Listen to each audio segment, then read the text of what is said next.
ऐलान को वापस लें और इसको कुछ अफ़वाह व तफ़हीम का जो है वो मुज़ाहिरा करें। बज़ाहिर ये लग रहा है कि ये शायद ऐसा हो जाए कि जो भी ज़िम्मेदारान हैं इस मुल्क के, वो दोनों फ़रीक़ैन को इस चीज़ की इजाज़त कभी भी नहीं जाएँगे कि यहाँ पे कोई वफ़ाक़ी दारुल हुकूमत में हुकूमत और अपोज़िशन के जो उनके फ़ॉलोअर्स हैं, वो गुत्थम-गुत्ता हों या दस्तो-गिरबा हों। सही। जी। रज़ा आप कुछ कहना चाह रहे हैं? नहीं, मैं इनकी वक़ार साहब की बात पे सुन रहा था कि अपना दस्तो-गिरबान नहीं होना चाहिए। तो अच्छा, बहरहाल ये वक़ार, मुझे ये भी बताइए, आपने चौधरी शुजात हुसैन का तो ज़िक्र किया। आज परवेज़ इलाही साहब के भी एक इंटरव्यू जो है वो बड़ा चर्चा उसका हो रहा है, और मैं आपसे वक़ार बाद में पूछता हूँ, मुज़म्मिल साहब से ज़रा पूछते हैं। परवेज़ इलाही साहब ने कहा है कि इमरान खान 100% मुश्किल में हैं और इत्तेहादी जो हैं वो सब माइल हैं ऑपोजिशन की तहरीके अदम एतमाद की तरफ। मुज़म्मिल साहब, ये बात उन्होंने कह दी है, बिल्कुल करीब आ गई है, लेकिन क्या वजह है कि अभी तक पीएमएलक्यू जो है हिचकिचा क्यों रही है? तो 2-4 दिन पहले सब कह रहे थे जी पीएमएलक्यू ऐलान करने वाली है, और वो तहरीके अदम एतमाद असल में पहले सबका ख्याल था कि स्पीकर जो हैं वो 23 मार्च से पहले इजलास बुलाएंगे, क्योंकि फवाद चौधरी साहब ने भी कहा था कि हम इसको अर्ली डिस्पोज करना चाहते हैं, और खबरें आई थी कि 18 को इजलास हो रहा है और उसमें ये हो जाएगा और 20 को वोटिंग हो जाएगी, तो उससे पहले। लेकिन फिर गवर्नमेंट को ये नजर आया कि अगर हम वोटिंग करा के आउट हो गए तो वो तो नया वजीर आजम ओआईसी का इजलास कर लेगा और नया वजीर खारजा आ जाएगा, और इमरान खान साहब तो उस वक्त घर चले गए होंगे। तो इन्होंने फिर उसको डिले किया, और इनका ख्याल था, इन्होंने कहा कि हम इसको ओआईसी के बाद ले जाते हैं। इत्तेहादियों का ख्याल है जब इजलास कॉल होगा, लेकिन ना अभी तो एक सूरत हाल ये भी है कि एक थ्योरी ये भी तो चल रही है अफवाह फैक्ट्री में कि स्पीकर इसको चैम्बर में किल कर, वो कहेंगे कि जी चेयरमैन सेनेट वाली जो जुलाई 2019 की रूलिंग है उसके नतीजे में जो समन किया हुआ इजलास है उसमें होगा, और ये रेक्विजिट में नहीं हो सकता। उसके नतीजे में सब सुप्रीम कोर्ट जाएंगे या इस्लामाबाद हाई कोर्ट जाएंगे, वहां से आने में फिर 15 दिन महीना लग जाएगा, फिर रेक्विजिट होगा। तो इस तरह गवर्नमेंट को महीना 2 महीने और मिल सकते हैं। जी। लेकिन अगर स्पीकर पोलिंग की तरफ चले जाते हैं और 28 को पोलिंग हो जाती है, जिस दिन इजलास रेक्विजिट होगा सब अनाउंस कर। अच्छा, मेरी इसमें अपना रज़ा भाई एक चीज, एक एंगल से और भी देखें आप। बताइए। ये तो तब ये तो वो है ना कि अगर हर चीज स्मूथली हो जाए और सारा कुछ हो जाए, हमें इसके ऊपर क्यों नहीं हम सोच रहे कि अगर इत्तेहादी जो है वो अपनी लाताल्लुकी का इजहार कर दें और कैबिनेट से बाहर निकल आए अपने अपने इस्तीफे दे के, तो फिर क्या होगा? मेरी इत्तलात के मुताबिक अगर इत्तेहादी जो है, गो के हम ये उसमें क्यास कर रहे हैं कि उसमें वो 5 जो है वो पीएमएलक्यू के, 7 एमक्यूएम के हैं और वो 5 वो बाप के हैं, 18 लोग ये बनते हैं। अगर ये इस्तीफा दे देते हैं या कैबिनेट से बाहर निकल आते हैं या हुकूमत से लाताल्लुकी का इजहार करते हैं, तो उसके बाद वो कुछ मान ही नहीं रखेगा सिर्फ उनका ऐलान।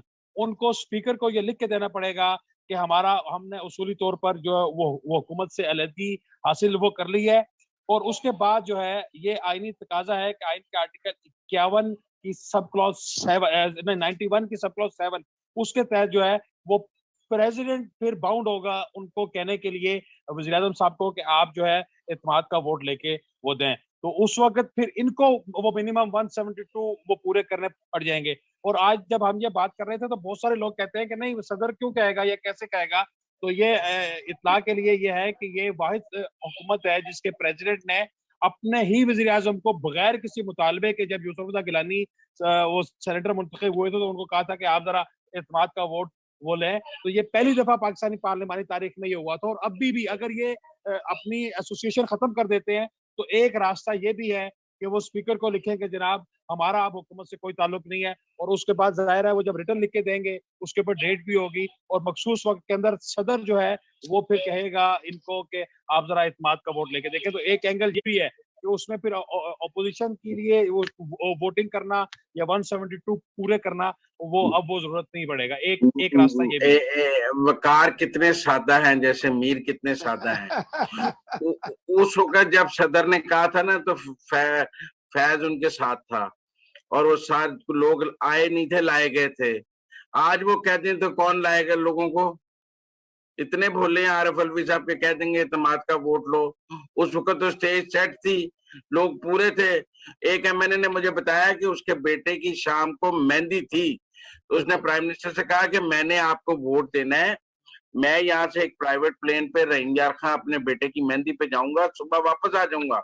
वो जो ही पार्लियामेंट लॉजेस अपने कमरे में गया, 12 लोग खड़े हो गए, उन्होंने कहा आप जा नहीं सकते, सुबह वोट डाल के जाएंगे। वो अपने बेटे की मेहंदी और निकाह में नहीं पहुंच सका था, तब तो ऐसे इत्तेमाद का वोट हुआ था।